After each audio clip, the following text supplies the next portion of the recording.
কেমন চলছে ভোটের প্রস্তুতি, কি ভাবছেন সেখানকার ভোটাররা, এমন নানা বিষয়ে কথা বলতে নেত্রকোনা থেকে এই মুহূর্তে আমাদের সাথে সরাসরি যুক্ত হয়েছেন সহকর্মী হানিফুল্লাহ আকাশ। আকাশ, সামনে ত্রয়োদশ জাতীয় নির্বাচন, বেশ কিছু জায়গায় ইতিমধ্যে প্রার্থী ঘোষণা করা হয়ে গেছে, ভোটাররাও ভাবছেন তাদের প্রার্থী নিয়ে। নেত্রকোনার ভোটাররা যারা আছেন তারা কি ভাবছেন? শরীফ, যেমনটি বলছিলেন, আসলে সারা দেশেই কিন্তু এখন ত্রয়োদশ জাতীয় নির্বাচনের যে ভোটের হাওয়া সেটি কিন্তু বইছে। এরই মধ্যে নেত্রকোনার যে 5টি সংসদীয় আসন, সেই সংসদীয় আসনগুলোতে কিন্তু বিএনপি, জামাত সহ যে অন্যান্য দলগুলো রয়েছে তারা তাদের যে প্রার্থীর প্রাথমিক তালিকা কিন্তু এরই মধ্যে প্রকাশ করেছে, এবং প্রাথমিক তালিকা প্রকাশ করার পর থেকেই কিন্তু ভোটের মাঠের যে হাওয়া সেটি কিন্তু সরগরম রয়েছে।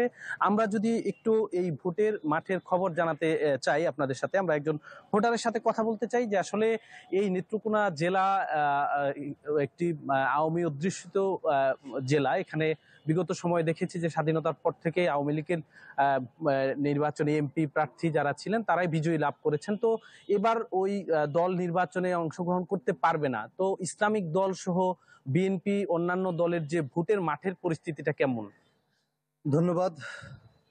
আপনারা সকলেই জানেন যে স্বাধীনতার 54 বছর পার হওয়ার পরেও এদেশের মানুষ, বিশেষ করে আমরা নেত্রকোনাবাসী, কিন্তু আমরা যে স্বপ্ন দেখেছি, উন্নয়নের যে স্বপ্ন দেখেছিলাম, তার মানে ইঞ্চিও বাস্তবায়ন হয়নি। যারাই বিগত সময়ে ক্ষমতায় এসেছে, বিভিন্ন ইশতেহার দিয়ে, উন্নয়নের ইশতেহার দিয়ে ক্ষমতায় এসেছে, কিন্তু ক্ষমতায় আসার পর তারা সাধারণ পাবলিকের কোনো খোঁজ খবর নেয়নি। এমনকি আপনারা দেখেছেন বিগত সরকারের সময় আমাদের এই জেলার আপনার 2-3 জন মন্ত্রী ছিল বিভিন্ন পর্যায়ে, তারা বিভিন্ন প্রকল্প নেত্রকোনাতে এনেছে, কিন্তু এই প্রকল্পগুলো দুর্নীতিতে ছয়লাভ হয়ে গেছিল, যার কারণে আমাদের নেত্রকোনাতে রাস্তাঘাটের বেহাল দশা, সাধারণ মানুষের কষ্টের শেষ নাই। দেখেন, এই নেত্রকোনা জেলা সারা বাংলাদেশের মধ্যে একটি উল্লেখযোগ্য জেলা। এখানে হাওর বাওর পাহাড়, একটা পর্যটন নগরী হিসেবে কিন্তু বিশাল একটা আপনার সারা বাংলাদেশের মধ্যে একটা স্থান পেত। তো সেই হিসেবে আবার এদিক দিয়ে আপনার হাওর আছে। সব মিলিয়ে যদি এখানে যদি আমরা যারা প্রার্থী আছি, আমরা যারা ভোটার আছি, আমাদের প্রত্যাশা এই জেলাটা নিয়ে অনেক। আপনারা জানেন যে বিগত সময় যারাই ক্ষমতায় এসেছে তারা কাঙ্ক্ষিত উন্নয়ন করে। আমরা এবার শুনতে চাই যে একজন তরুণ ভোটারের কাছে যে আসলে যে কেমন প্রার্থীকে আপনারা ভোট দিবেন, তরুণ সমাজ।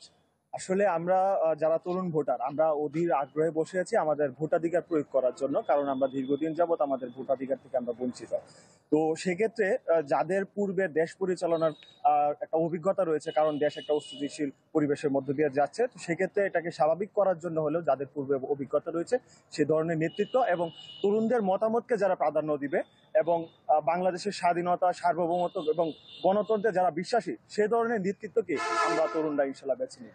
আমরা আরেকটি কথা বলতে চাই যে আসলে ছাত্র আন্দোলনের মাধ্যমে এদেশে একটি অভ্যুত্থান হয়েছে, যে আপনি একজন ছাত্র এবং প্রথম ভোটার হিসেবে কোন ধরনের প্রার্থীকে আপনি আগামী নির্বাচনে ভোট দিতে চান? আমি আগামী নির্বাচনে এরকম একজন প্রার্থীকে ভোট দিব যিনি আমার নেত্রকোনার জন্য কাজ করবে, যিনি শিক্ষার্থীদের জন্য কাজ করবে, সকল অন্যায়ের বিরুদ্ধে দল মত নির্বিশেষে, মানে যে নির্যাতিত তার পাশে দাঁড়াবে এবং নেত্রকোনার জেলার উন্নয়নে সবসময় কাজ করবে।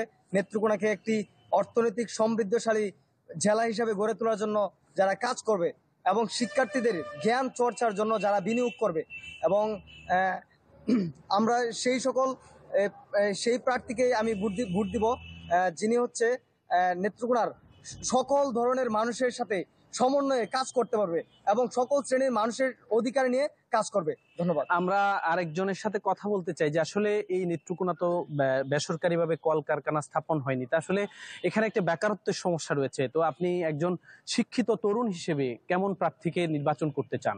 আগামীতে আমরা এরকম একজন প্রার্থী নির্বাচন করব যারা আসলে তরুণদের শিক্ষা ব্যবস্থার যে বিষয়টি আছে, তরুণদের শিক্ষা শেষ করার পরে যেন কর্মসংস্থান সৃষ্টি হয়, সেটি সরকারিভাবে হোক অথবা বেসরকারিভাবে হোক, যেন নেত্রকোনার তরুণরা পড়াশোনা শেষ করে কর্মের অভাবে বসে না থেকে সেরকম ইশতেহার সম্পন্ন যারা আছে তাদেরকে আমরা সর্বোচ্চ প্রায়োরিটি দিব, এবং যারা হচ্ছে জুলাই স্পিরিটকে ধারণ করে আগামীতে সুন্দর একটি দেশ গড়ার ক্ষেত্রে কাজ করবে তাদেরকে আমরা সর্বোচ্চ প্রায়োরিটি দিব। আমাদের সাথে বিভিন্ন শ্রেণী পেশার মানুষ কিন্তু যুক্ত হয়েছেন, শরীফ আপনি জানেন। তো আজকে আমাদের সাথে যুক্ত আছেন এই আগামী ভোটের মাঠের পরিস্থিতি আমরা জানবো। একজন বীর মুক্তিযোদ্ধা আছেন যিনি 1971 সালে আপনারা যুদ্ধ করেছেন, এই রক্তকয়ী যুদ্ধের পর কিন্তু এই দেশটি স্বাধীন হয়েছিল। তো আমরা জানি যে মুক্তিযোদ্ধারা অধিকাংশই কিন্তু যে আওয়ামী লীগ সরকারের সাথে ওতপ্রোতভাবে জড়িত ছিল। তো এখন যেহেতু ওই দলটি নির্বাচনের জন্য প্রস্তুত না, মানে তাদেরকে নির্বাচন করতে দেওয়া হচ্ছে না, তারা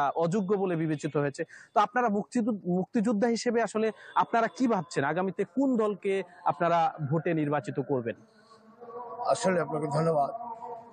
একটা নির্বাচন হয় জনগণের ভোটের মাধ্যমে, জনপ্রতিনিধি নির্বাচন করে। বিগত দিনে যারা রাষ্ট্র পরিচালনা করছে, বিশেষ করে আওয়ামী লীগ কিন্তু জনগণের সাথে প্রতারণা করছে, তাদের ভোটাধিকারকে হরণ করেছে। এতে ভোটের প্রতি মানুষের একটা অনীহা এসে গেছিল। কিন্তু এই জুলাইয়ের আন্দোলনের পরে অন্তত একটা জিনিস, জনগণ ভোটমুখী, নির্বাচনমুখী হয়েছে। এতে আমরা আশাবাদী আগামী দিনে একটা সুন্দর নির্বাচন হয়ে জনগণের ভোটের মাধ্যমে একটা পার্লামেন্ট হবে, আর সেই পার্লামেন্ট রাষ্ট্র পরিচালনা করবে। এটাই আমার এবার নির্বাচনের আমার আশা এবং আকাঙ্ক্ষা।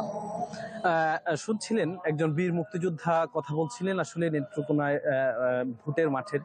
আমরা জানবো যিনি আসলে দীর্ঘদিন এই গণমাধ্যমের সাথে কাজ করেছেন, 54 বছর সাংবাদিকতায় নেত্রকোনার নানা সম্ভাবনা উন্নয়ন তুলে ধরেছেন। আমাদের সাথে আছেন শ্যামলেন্দু পাল, সিনিয়র সাংবাদিক।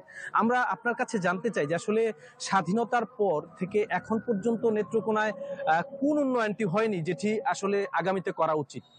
সবচেয়ে যে উন্নয়নটা আমাদের প্রয়োজন ছিল বেকার সমস্যা দূর করার জন্য, এখানে ইন্ডাস্ট্রি করার জন্য অনেক সুযোগ সুবিধা থাকা সত্ত্বেও এইদিকে ওই ধরনের আগে বিগত সরকারগুলি কোনো মনোযোগ দেয়নি।